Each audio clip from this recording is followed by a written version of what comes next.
Andrew McCART, IFL TV, proudly sponsored by Everlast. I'm delighted to be joined by the Haymaker himself, David Haye. David, I never thought I would ever interview you again concerning a fight, but here we are. You've got Joe Fournier in Miami. Yeah. What more can you ask for? You definitely wouldn't have thought that would take place. You wouldn't have thought Donald Trump would be commentating, and 50 Cent, I've just realised today, will be commentating as well. It's with Evander Holyfield fighting Vito Belfort in the main event.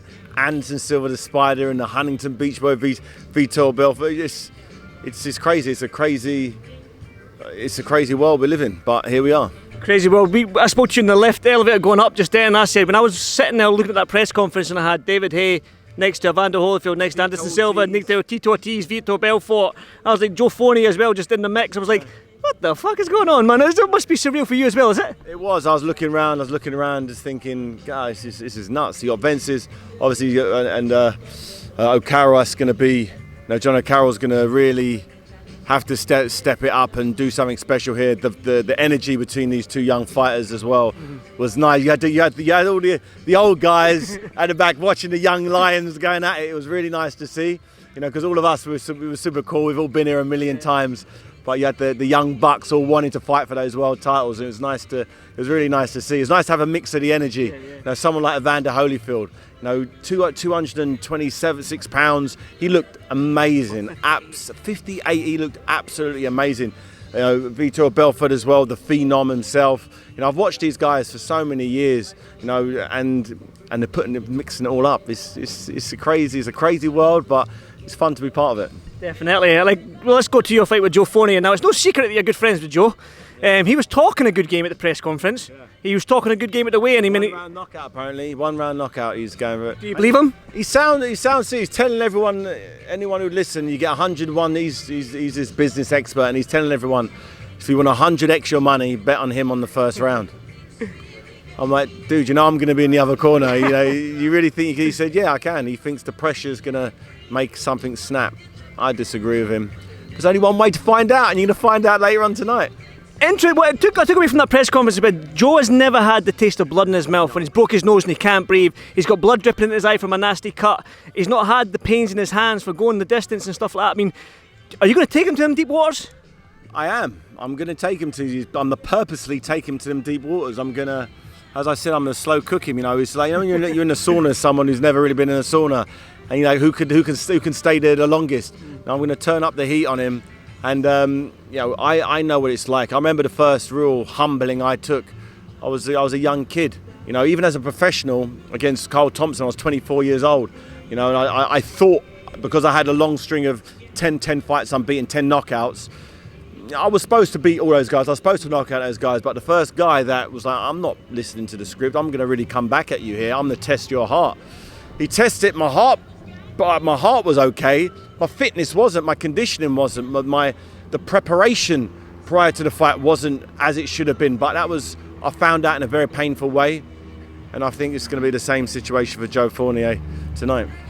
How do you react? And I know, Joe seems to be the type of character that he's enjoying the moment, so he might get caught up in the moment where he actually just goes, "I'm going to throw this right hand right on his chin," and he clocks you a big shot. And I mean, I think he's going to do it. I think if you lax up and be like, I'm taking the liberty on this guy, I think he will crack you with one. So how are you going to react to that? Even if he does crack me one, what's he going to do? He punches hard, but really, I don't know. I'm not worried. I'm not worried about what's coming back at me. To be honest, I'm looking forward to it. And even if he does land something, so what? I'll just land a couple more on him. If you want to blow for blow, I can play that game with him as well. I can stand in range and work with him. I don't have to box him. I don't have to do anything. I can do anything. I can go southpaw, orthodox. I can do what I want. I'm gonna have some fun in there tonight. Well, it's good to see you back, but obviously, again, it's well documented that you did suffer from a lot of injuries. I injured myself. Exactly, walking out would have been my fault. I would have blamed Andrew McCART from IFL TV. But you have got the Achilles. Joe even alluded to it at the press conference, the Achilles, the bicep. You have had injuries, but you said yourself you've had 3 years off. Yeah. The body's healed, has it? And are you ready for this? I think it's 8 rounds. It really feels so. It feels so. I've never had 3 years where I've done no boxing training. I've done no real intense training. I train every day, but I do weight training, or I do sprints, or I do VersaClimber, I do some type of exercise every day, but I do nothing to the extreme where I'm potentially rupturing biceps, and by doing that for 3 years, it feels as though everything kind of regenerated and healed. So now I've done this short camp, only a month or so.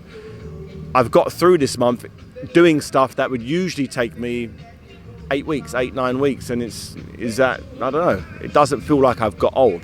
It doesn't feel like I've aged. But that's in training. How about when the bell rings and there is some punches coming at me? I know Joe sparred me. He's got a lot of confidence from the spars he's had against me. He doesn't realise the sparring sessions we've had, I used to let him hit me. Before I start sparring the big, powerful guys, I get the smaller light heavyweights, cruiserweights, just to throw punches at me, and I won't block them fully. I'll just let them go just to get used to riding punches. That's how you practice to ride a punch, by getting hit. And the more you get hit, you take the sting out of it and move your head. He was that guy I was practicing on. So he was probably getting confidence from me. I'm really bashing David up here, not realising I'm just practicing getting hit. So a lot of his confidence, I believe, comes from the sparring sessions we had.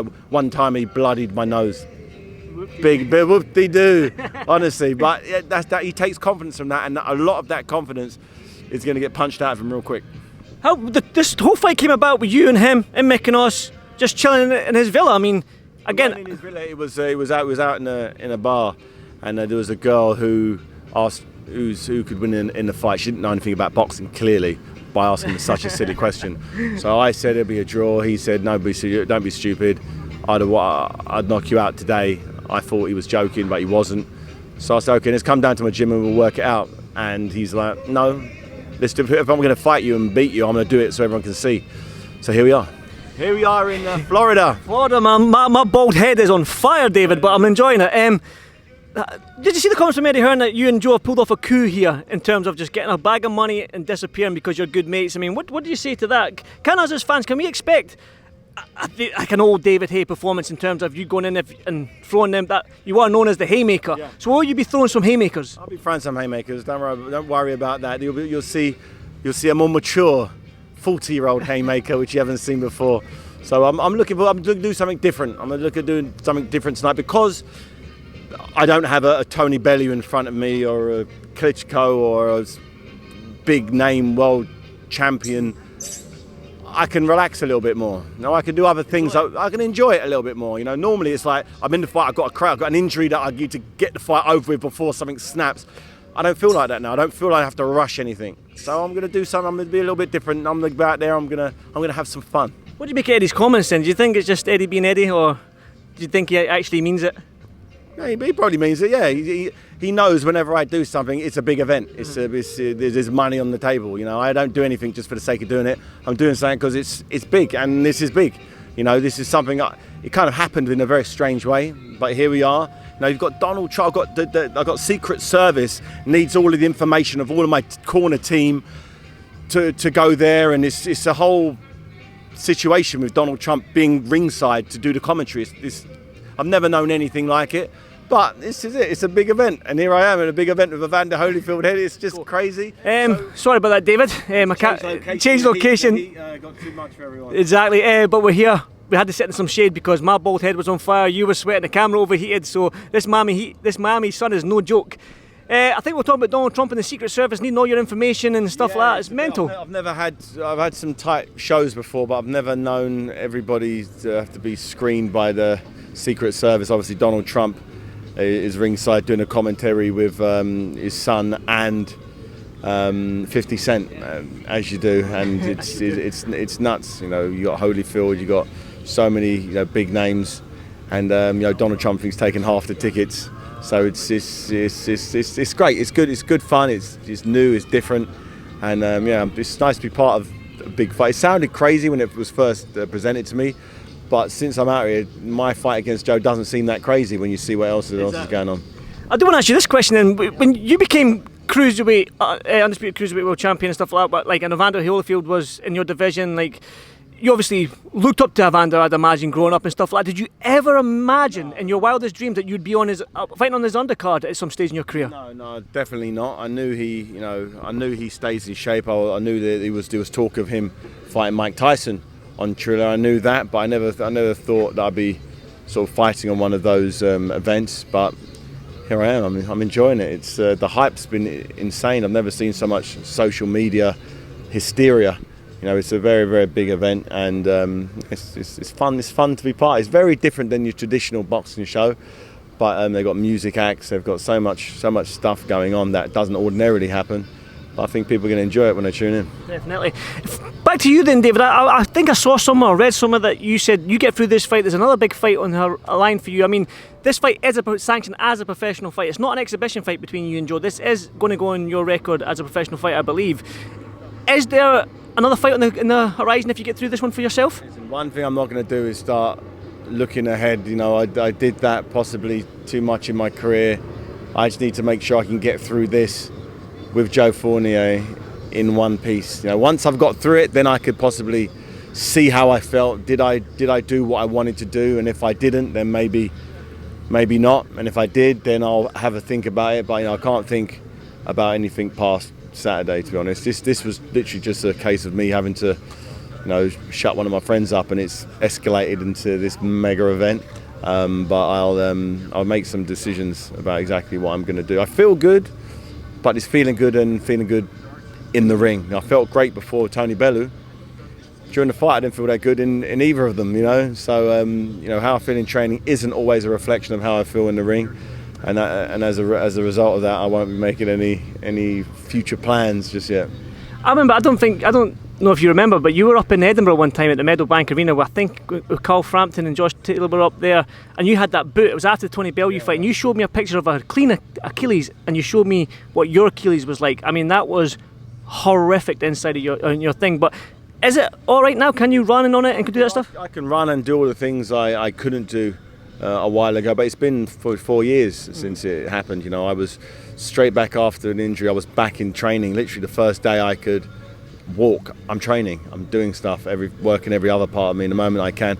So that's not the best type of recovery to have for massive injuries, because I'm not sure if people know about what an Achilles tendon's like. It's like a rope, and once the rope snaps, normally that people stop. You see a footballer or a rugby player, when they snap their Achilles, they hit the deck, they go to the hospital. But because I fought on it for 5 rounds, it kind of unraveled, and it was just like, when they opened it up, it was just like spaghetti all over the place. So they had Professor Jim Frame, the only professor of plastic surgery, fortunately was able to put it back together, and I'm able to have a full recovery now. And it's time is a great healer.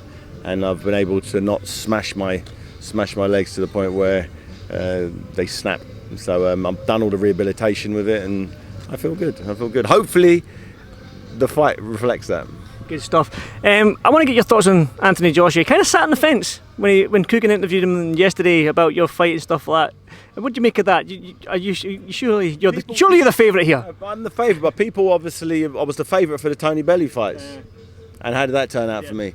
So people have kind of lost confidence in my physical, my physicality was the thing that they could rely on in the past. I always had that big punch. I always were able to slip the punches.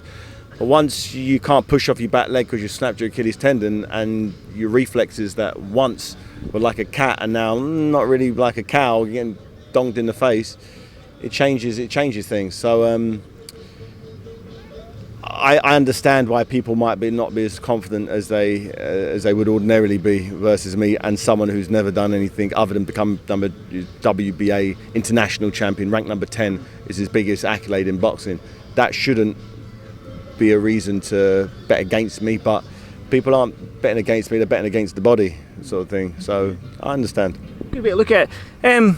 I want to get your thoughts on the War of Words this week with Tyson Fury and Anthony Joshua. Have you seen any of that stuff on Twitter? I mean, they seem to be going at it again. They seem to be talking about the fight again. As boxing fans, I mean, you talk about the sport, you're on TV talking about the sport. How frustrated are you about this fight? And because they're talking about it again, are you going to get your hopes up that this fight's going to get made in the future? No, no, I've been there. At one stage I was excited, and then once realised it wasn't happening, I got unexcited and realised, okay, it's going to be one of those scenarios that may never happen. I hope it does, but I don't see it happening realistically. It's maybe end of next year, sort of at the earliest. I don't really see it as a fight that. Normally, if there's a fight where both fighters 100% want the fight, it happens. But when it doesn't happen, it means one person doesn't want it, and we never know what is really going on behind the scenes. We know what public appearances people are putting forth, but no one knows the intricacies of what happens when the negotiations are really happening. So it's hard to speculate. I don't know the inside scoop on any of the camps, so I'm not going to make an opinion on that. But I don't see it happening until it has to happen. So they're both in the ring, sort of thing. Until they're both in the ring, I'm not going to get too excited. But it's a great fight. That's the one everyone wants, the undisputed. So I see both fighters are going to win their next fights. So it just gets it a step closer to them fighting. Talk about the next fights then. Joshua, you're a small cruiserweight coming into the heavyweight division. You managed to beat that giant value of 7 foot plus or whatever it was. Usyk, I mean, today's heavyweights are 6'6", 6'7", 6'8", 240, 50, 60 pounds. You were one of the smallest heavyweights, but you managed to do it.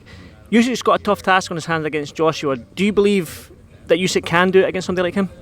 I don't believe he can. I think the way you need significant firepower, punch power, knockout power to get the respect of one of these big men. Maybe not even knock him out, but you need to be able to stun him, hurt him in the first round with something big that they're not expecting, to then put them on their back foot. Because if you don't have that big shot to steady him up, they're just going to trample all over you. And for someone like Usyk, who was able to get respect from cruiserweights because he was quite a big cruiserweight, that won't happen against the mega heavyweights of today.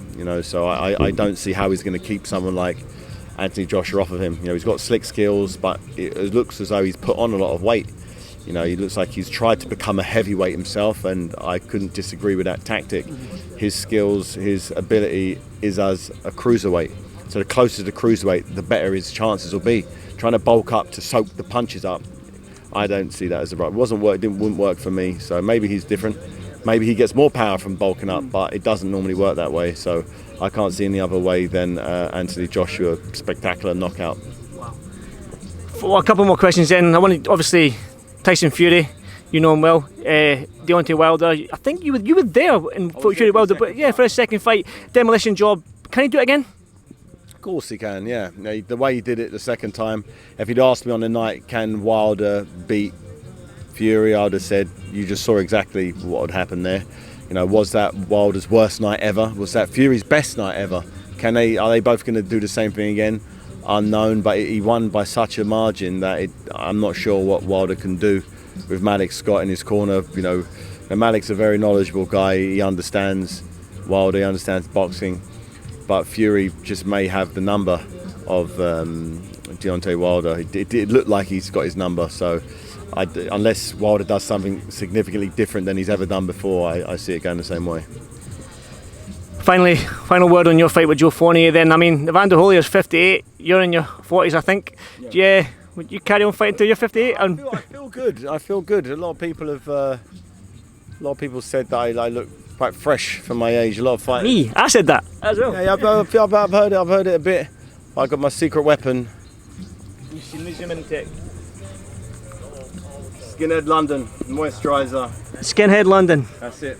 That's how you listen. That's my secret. That's my secret of eternal youth. Well, I'm going on it because look at me. I'm younger than you and I look way older than you, which is something's gone wrong in my life. I've got a few towels. I'll give you a few tubes of it. Don't worry about that. Good man, David. Quick, final thoughts. Why should the fans should tune in, buy the pay-per-view, and for the fans in attendance, man, what can we expect from you against Joe Fournier? You can expect a show. You can expect a good boxing show. You can expect to see levels to this game. I'm looking forward to it. And it's going to be fun. It'll be a fun, entertaining evening of crazy fights. Crazy fights, crazy songs. Trump, 50 Cent, Snoop Dogg, David Haye, Evander Holyfield, MMA legends involved. I mean, what more can you ask for? This is it. Triller Fight Club. Download it on Fight TV.